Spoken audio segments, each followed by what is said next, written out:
Today we want to talk about Israel. It might surprise you to learn that Israel has the highest poverty rate of all developed nations. 1 in 5 people are actually living under the poverty line. That's 20%. Because of this, Crossroads Relief Development has partnered with Leket Israel to help change that. Their Director of Christian Connections, MacDonald, is joining me today to help us find out more. Thanks so much for joining me. It's great to be with you, and we certainly appreciate Crossroads and the partnership.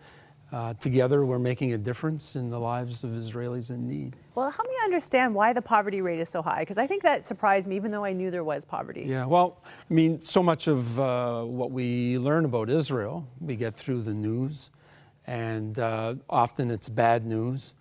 But for sure, Israel has a high rate of poverty, and most Christians are really surprised to find out that fact. Israel's a small country. It doesn't have huge resources and oil riches like many of the countries that surround it. And a couple of decades back, the Soviet Union, the former Soviet Union, allowed Boris Yeltsin opened up the doors, allowing a large number of Jews to come into the country. And of course, that was really impacted the nation as far as providing housing, jobs, medical needs, and learning a language, and so on. So in Israel, there's actually a generational poverty there now. As well, the country spends, the government spends a lot of its resources on defense. Yeah. So there really isn't a lot of the social safety net that we are familiar with here in I was Canada. thinking it's a good thing they don't have oil, because they already been wiped off the map and someone would have taken over, right? I mean, in a sense. But, Yes, Leket Israel is called Israel's food bank, and it does a lot. Tell me what it does in Israel. Okay, so Leket, a lot of people ask me, Leket, what does that mean? It actually is a biblical expression. It's a biblical commandment. And God said in Leviticus chapter 19 that you are not to glean all of your harvest. You're to leave the gleaning for the widow, for the orphan, for the stranger, for the needy. So a beautiful picture of it, actually, Cheryl, is in the story of Ruth.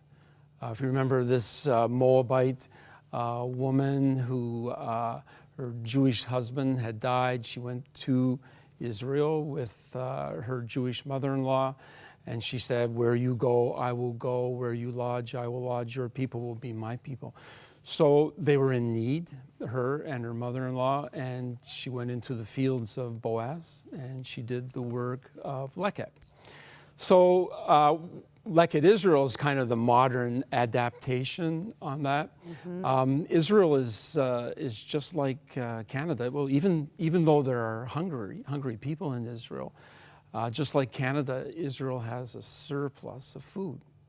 Lots of food. Even here in Canada, I think it's something to the effect of every day for every single Canadian, there's a pound of food that is wasted, that never reaches somebody's table. So what we do as an organization is we go after that surplus food. We have several hundred farmers that will provide for us some acres of their crop. We have about 50,000 people that 50,000 volunteer volunteers. I know, that's insane. for us annually. Yeah, many of them are Christians and Jews that are visiting the country as part of a tour. So also we are involved in hot food rescue. We go into cafeterias, into restaurants, mall food courts, and hotels. Food that's not consumed by the end of the day, we want that. Yeah, and this is a global movement. This whole wasted food thing is a global movement where people are recognizing the wasted food. So let me just say, you feed 150,000 Israelis, provide tens of thousands of students with sandwiches. You glean 300 tons a year. You distributed 25 million pounds of food in 2014. This is not like a small little endeavor. So we've been partnering with you here at Crossroads for over a year. Yes. What does it mean? I know Israel many times feels alone as a nation, or that people don't stand with it. So when you see, Canadians, for instance, as we are in this case, helping Israelis that are suffering, what does it mean to them? Yeah, well, I mean, like I mentioned earlier, a lot of the news regarding Israel, and even just before Christmas, there was a United Nations Security Council resolution condemning Israel. so many countries threatening to boycott Israeli products. It is easy for Israelis to think that they don't have a friend in the world. And Israelis know for sure who their friends are, and they know that they have friends in the evangelical community.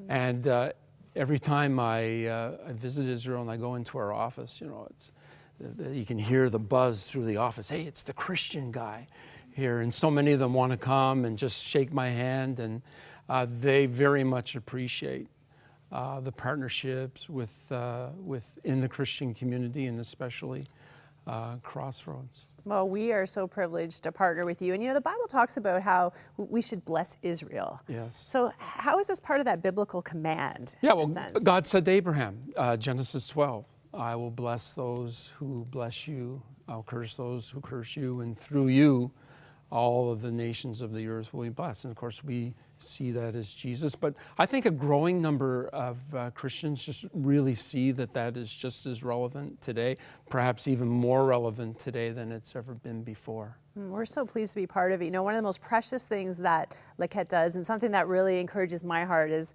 helping Holocaust survivors. A lot of these people have lost their entire family, wiped out in the Holocaust. Mm-hmm. They're getting very old, can't work, can't take care of themselves. Yes. And tell me what you guys do for them. Well, in many cases, the Holocaust, these are survivors that are quite old, and they don't even have any relatives at all in Israel.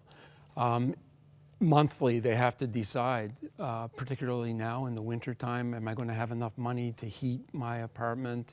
Am I going to have enough money to pay for the medication that I need every month?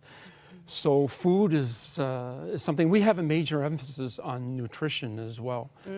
So often the people that don't have the resources to buy the food, they're not necessarily purchasing the healthiest food that they can.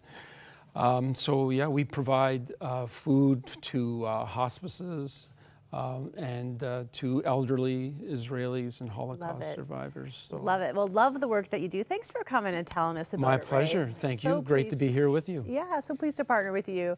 And if you've given to Crossroads Relief and Development, hey, if you want to get involved in blessing Israel, you can go to our website at crossroads.ca and get involved. And there is a blessing in it. So come on and join us, and let's make a difference for the poor all over the world.